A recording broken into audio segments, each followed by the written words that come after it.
Who knew? The ancients were onto something. Long before microscopes and Fauci, the Bible was dropping truth bombs about hygiene. Leviticus 15:11, folks. He who touches the discharge of one who has a flow shall wash his clothes. Hand-washing, people. It's not just for Passover. Turns out those ancient Israelites were pretty savvy about sanitation. Deuteronomy 23:12-13, digging latrines outside the camp. They even had designated areas for, shall we say, number 2. Waste management, biblical style. Who's laughing now, anti-maskers? Quarantine isn't a new concept. Nope, the Bible was all over that social distancing thing centuries ago. Leviticus 13:46.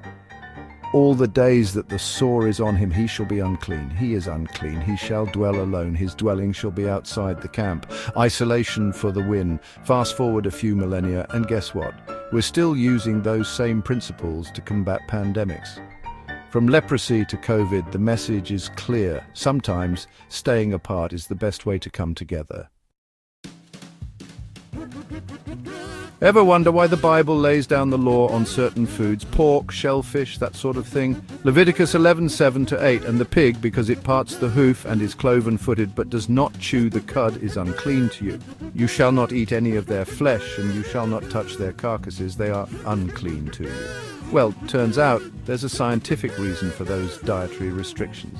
Those ancient food rules, they were actually early food safety guidelines. The animals forbidden in Leviticus, often more likely to carry parasites and diseases. Coincidence? I think not. The Bible, your ancient guide to gut health. Skip the bat soup. The dietary laws in Leviticus 11 are basically God's guide to avoiding zoonotic diseases. Do not eat the meat of animals that die naturally. This ancient rule could have saved us a lot of trouble in wet markets. Avoiding unclean animals?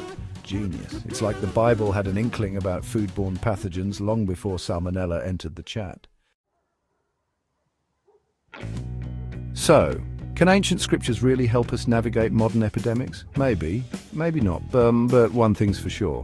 The Bible was way ahead of the game when it came to understanding the importance of hygiene, sanitation, and, yes, even social distancing.